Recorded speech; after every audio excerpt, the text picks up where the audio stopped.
You did not find your way to this moment by chance. Somewhere beneath the noise of your routine, beneath the scrolling, the striving, the quiet exhaustion you don't always admit, something in you has been asking for stillness, not escape, not motivation.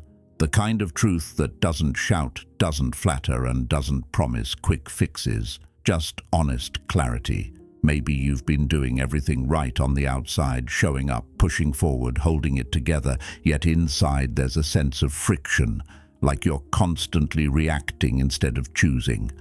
The Stoics spoke directly to this feeling. They understood that suffering doesn't come from life itself, but from our unexamined responses to it. It's a way of standing firm when things are uncertain, uncomfortable, or out of your control. And if that idea resonates, if you feel that quiet recognition instead of excitement, then you're exactly where you need to be.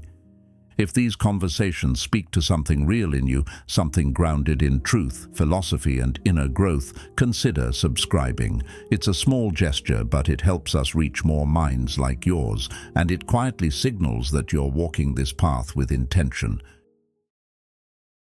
You did not arrive at this moment by accident, even if it feels ordinary, even if you believe you are only passing time or filling silence. Something quieter and more important has already been unfolding beneath your awareness.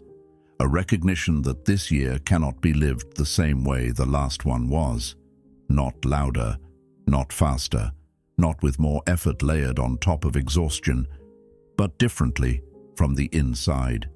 And the beginning of that change does not come from motivation, ambition, or pressure. It comes from clarity. When was the last time you felt truly steady? Not entertained, not distracted, not temporarily relieved, but steady. Most people cannot remember. They move from moment to moment with a restless mind and a tense body, telling themselves that peace will arrive when the workload decreases, when the right people enter their life, when circumstances finally cooperate. But Stoic philosophy teaches something far more powerful. The next chapter of your life does not begin in the world around you. It begins in the relationship you have with your own mind. Because the greatest transformation any person can experience is not in conditions, but in perception. You do not need another surge of motivation. You do not need to reinvent your life overnight. You need to understand how your thoughts shape your emotions, how your emotions shape your behavior, and how your behavior quietly shapes the life you wake up to every day. Most people do not fail because they lack ability. They fail because they drift. They drift into habits they never chose. They drift into reactions they never questioned. They drift into a version of themselves they do not recognize. And drifting is dangerous because it does not feel like falling. It feels normal, until one day you stop and realize you have been moving for years without direction. The Stoics called this the unexamined life. An unexamined life does not collapse suddenly, it erodes slowly. You feel it as fatigue that rest cannot fix, as busyness that produces no fulfillment, as a quiet awareness that you are constantly doing yet never arriving. That is the moment they would tell you to pause, not to escape your life, but to finally meet yourself. The person who will walk through this year is being shaped right now, not by your plans, not by your goals, but by your smallest choices when no one is watching. Every reaction becomes a habit. Every habit becomes a pattern. Every pattern becomes your character, and your character determines your future long before circumstances do. Marcus Aurelius warned that the soul becomes dyed with the color of its thoughts, not with luck, not with money, not with status, with thought. Which means that if your thinking is scattered, anxious, resentful, or afraid, your life will quietly reflect that inner chaos. And this is where Stoicism becomes power, not comfort. Because if suffering is built from interpretation, then freedom is built there too. Epictetus said, "It is not things themselves that disturb us, but our opinions about them." Consider how many of your current struggles are happening in front of you and how many are happening inside your mind. Most people are not broken by events. They are broken by the stories they tell themselves about events. They do not collapse under pressure. They collapse under the meaning they attach to pressure. When you begin to observe your thoughts instead of obeying them, when you feel emotion without surrendering control to it, when you respond instead of react, you step into mastery. That mastery begins when you stop asking, "Why does this keep happening to me?" and start asking, "What am I choosing right now?" Because the moment you take responsibility for your inner world, the outer world loses its power to dominate you. You stop chasing peace. You begin generating it. You stop waiting for certainty. You begin building stability. You stop running from life and start meeting it with strength. Look at your life as it is, not as you hope it will be. Where are your thoughts going each day? Where is your energy leaking? Where are you trading long-term peace for short-term comfort? Every time you choose comfort over growth, you vote for the same life. This year cannot become different until your choices become different. Not dramatically, not overnight, but quietly, consistently, in the pause before you speak, in the breath before you react, in the moment you choose discipline when quitting feels easier. Stoicism teaches that transformation is built in these small moments. Discipline is not punishment. It is self-respect. It is the way you tell yourself, "I matter too much to abandon myself today." And when you live this way long enough, something changes. You stop begging the world for peace. You stop giving your power to circumstances. You stop living on autopilot. You begin shaping your life with intention. This is where your new year truly begins. Once you begin to slow down enough to notice your inner patterns, something uncomfortable often appears before anything feels better. You start to see how much of your life has been lived in reaction. Reaction to fear, reaction to pressure, reaction to expectations that were never truly yours. And this realization can feel unsettling because it removes the comforting illusion that life has simply been happening to you. Stoicism does not offer that illusion. It offers something stronger. It teaches that while you cannot control the events that arrive at your door, you always control the way you receive them. And this is where fear becomes an important teacher rather than an enemy. Fear is not weakness. It is information. It shows you where you are still attached, where you are still seeking approval, where you are still placing your peace in things that can be taken away. Most people spend their lives trying to eliminate fear when the real work is to understand it. Ask yourself this honestly. What are you afraid of losing right now? Status? Stability, control, someone's approval. Beneath every persistent fear is an attachment, and beneath every attachment is the belief that something outside of you is responsible for your sense of safety. The Stoics understood this deeply. That is why they trained themselves to expect discomfort instead of fearing it, not because they were pessimistic, but because they were realistic. They practiced imagining loss, failure, rejection, not to suffer in advance, but to loosen fear's grip on the mind. When you remove surprise, fear loses its power. When you say, "Even if this happens, I will remain myself," something inside you steadies. You stop living defensively. You stop bracing against life. You begin to meet it with readiness instead of resistance. Fear tightens the body, narrows the mind, and rushes decision-making. It convinces you that urgency is wisdom and that reaction is strength. But notice how often fear leads you to say things you later regret, to abandon discipline, to compromise your values just to feel relief. Stoicism interrupts this cycle by teaching you to pause. Between stimulus and response, there is always a space. And in that space lives your freedom. The person who masters that space masters their life. When anger rises, you do not have to become it. When anxiety appears, you do not have to obey it. You can observe it, breathe through it, and choose your next action deliberately. This is not emotional suppression, it is emotional intelligence. You are not denying what you feel, you are refusing to be ruled by it. Most people believe their emotions define them. Stoicism reminds you that emotions are temporary visitors, not permanent residents. They arrive, they speak, and they leave, if you do not trap them with resistance or indulgence. When you stop identifying with every feeling, you stop being dragged by them. You gain clarity, and clarity brings calm. As fear loosens its grip, another shift begins to take place. You start to question the identity you have been carrying, the roles you play, the masks you wear to be accepted, to avoid conflict, to stay comfortable. Stoicism is not interested in who you appear to be. It is interested in who you are when no one is watching, when applause disappears, when validation is absent. Many people build their identity around performance, being productive, being liked, being impressive. But performance is exhausting because it never ends. There is always another standard to meet, another comparison to survive. The Stoics rejected this entirely.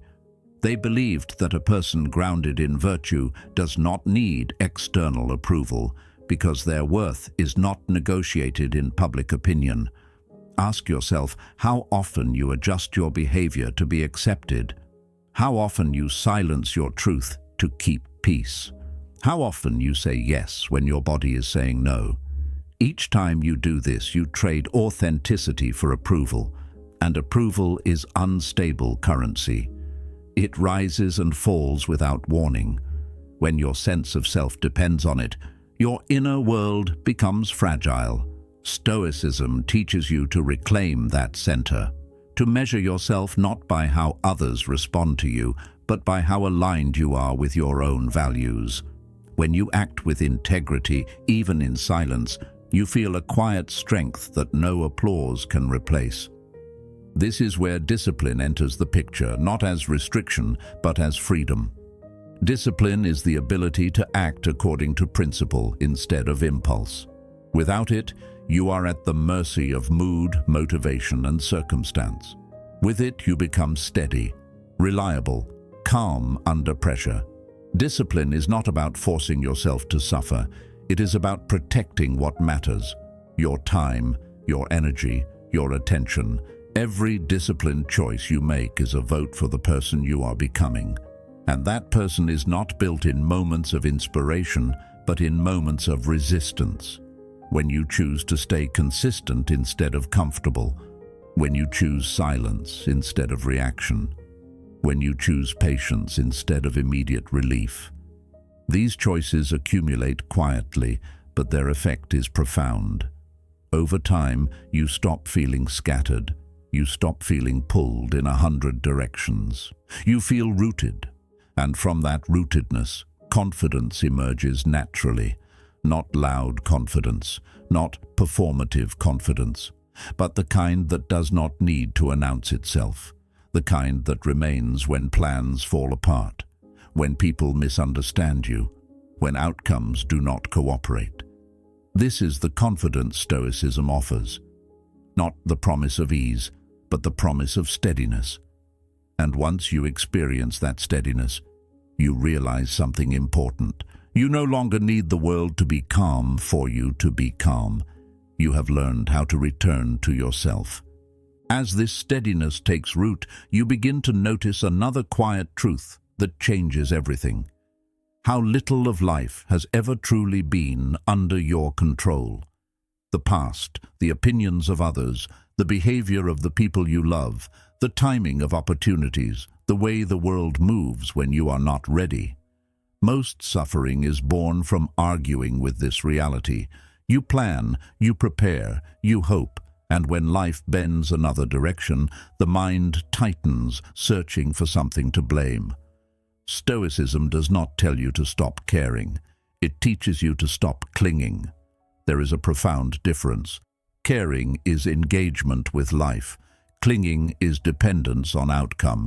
When your peace depends on things going your way, peace becomes fragile. When your peace depends on your own conduct, it becomes unbreakable.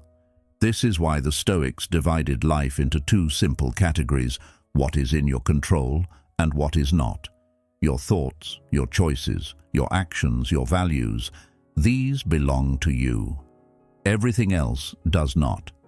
The moment you truly accept this, you stop wasting enormous amounts of energy trying to manage the uncontrollable. You stop rehearsing conversations that may never happen. You stop replaying moments you cannot change. You stop gripping the future as if fear could make it safer. And in that release, you feel something unfamiliar at first. Lightness, space, room to breathe. Letting go of control does not make you passive. It makes you precise. When you are no longer distracted by outcomes, you become deeply focused on effort, on showing up with clarity, on doing your part fully, then stepping back. This shift transforms the way you work, the way you love, the way you move through uncertainty. You stop chasing certainty and start building resilience. You stop demanding guarantees and start developing trust in your own capacity to respond. This is where real confidence grows, not from knowing what will happen, but from knowing who you will be when it does. You realize that life has always been unpredictable, but you have not always been prepared. Stoicism prepares you. It trains the mind to remain steady when circumstances shift. It teaches you to meet disappointment without collapsing, success without arrogance, loss without bitterness. Not because these moments do not hurt, but because you are no longer destroyed by them. You feel them, you honor them, and then you continue forward.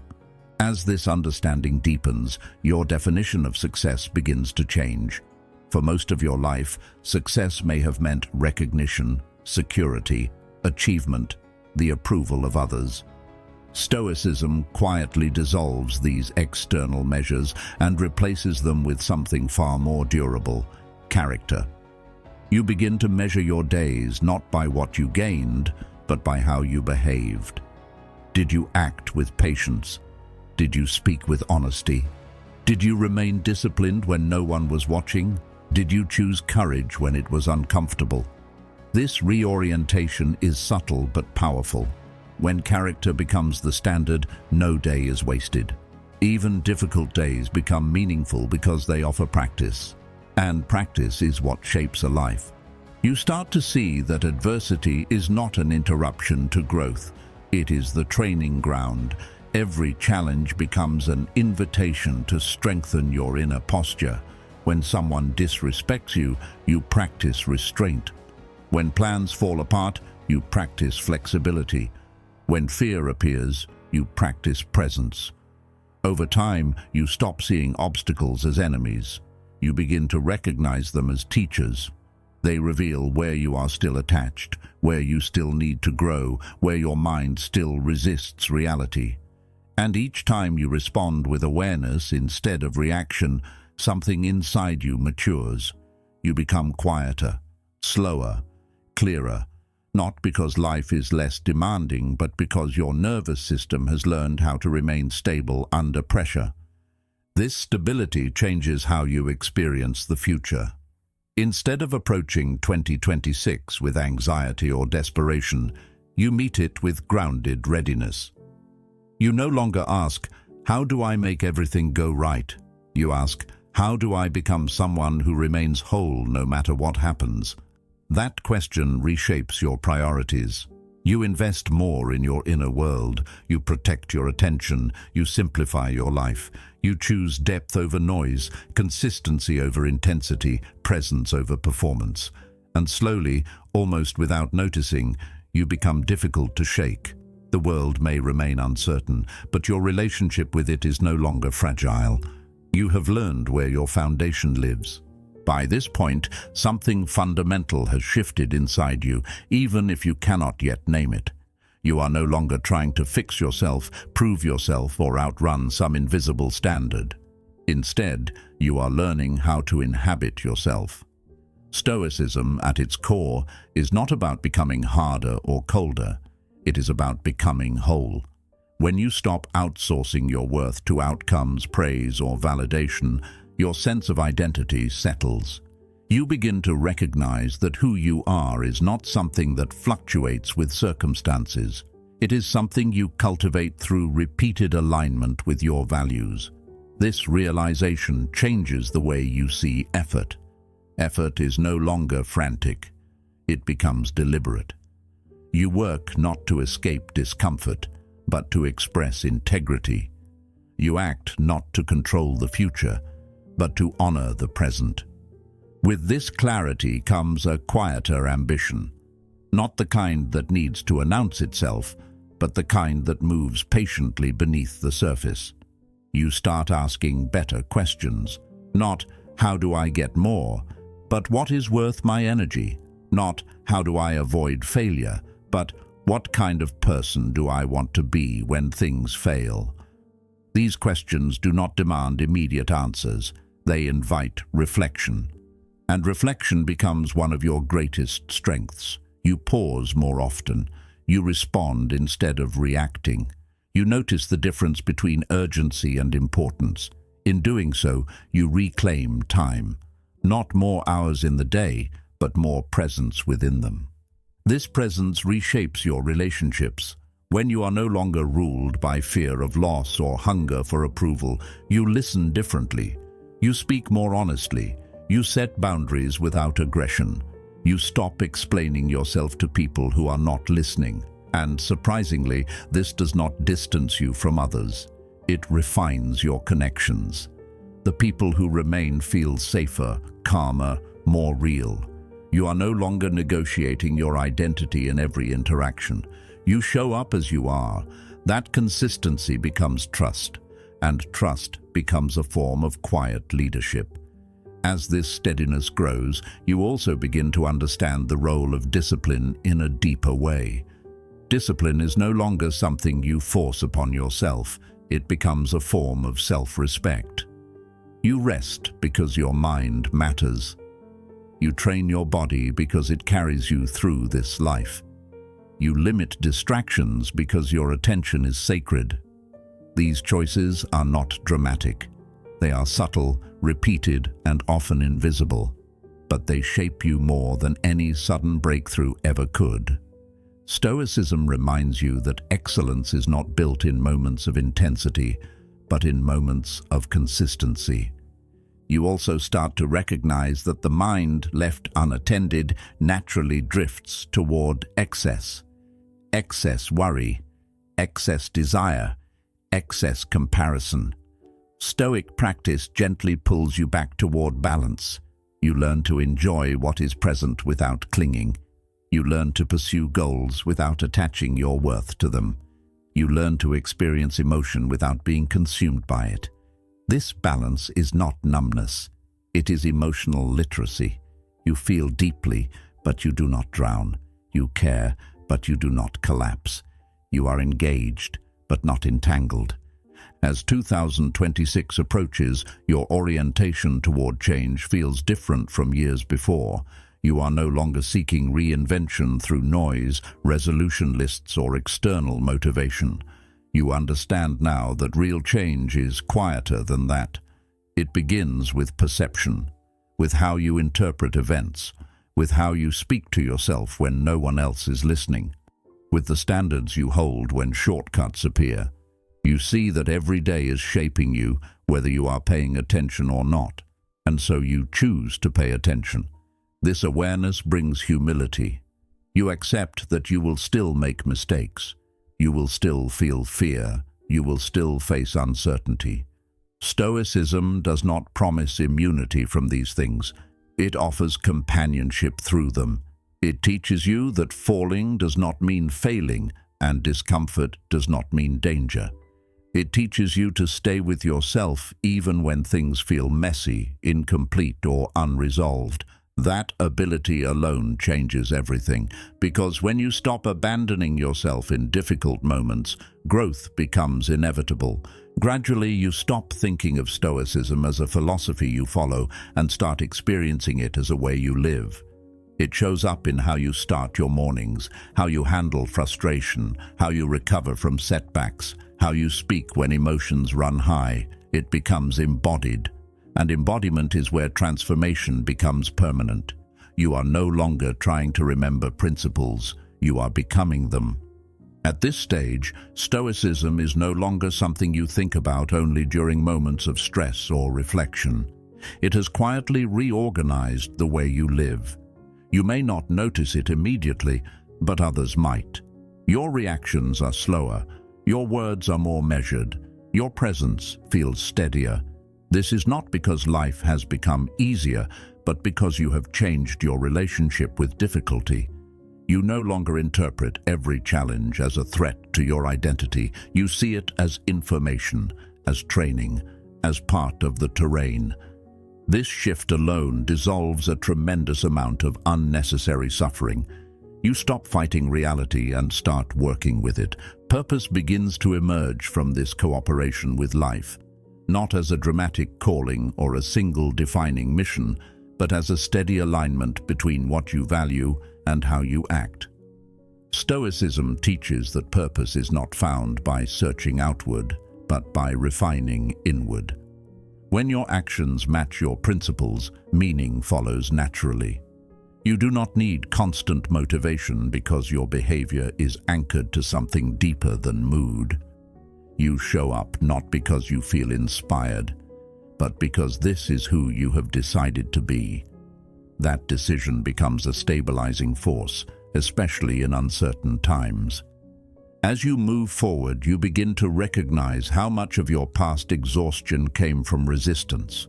Resistance to reality, resistance to discomfort, resistance to impermanence. Stoicism does not remove loss, change, or uncertainty, but it removes the additional layer of suffering created by refusal. You accept that people will misunderstand you, that plans will shift, that effort does not always guarantee outcome. And instead of becoming bitter, you become adaptable. You conserve energy. You direct it toward what remains within your influence. This focus brings a sense of quiet confidence that does not depend on external reassurance. With this confidence comes simplicity. You stop overloading your life with unnecessary obligations, explanations, and distractions. You learn to say no without guilt and yes without hesitation. You protect your mornings. You choose your inputs more carefully, knowing that what enters your mind shapes the quality of your thoughts. You create small rituals that ground you, not because they are impressive, but because they are effective. A moment of stillness, a deliberate breath, a reminder of what truly matters. These small acts become anchors throughout the day. Stoicism also reshapes how you relate to time. You no longer rush to escape the present moment in search of a better future.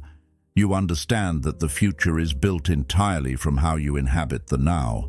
This awareness brings patience. You are willing to move slowly if it means moving well. You trust process over pressure. You stop measuring progress solely by visible results and start noticing internal stability, clarity, and consistency. These are signs of real change, even when nothing dramatic appears to be happening on the surface. As 2026 unfolds, challenges will still arise. There will be moments of doubt, fatigue, and frustration. Stoicism does not eliminate these experiences. It prepares you to meet them without losing yourself. When setbacks occur, you do not spiral into self-criticism. You assess, you adjust, you continue. When emotions rise, you do not suppress them, but you do not surrender to them either. You acknowledge what you feel, then choose how to respond.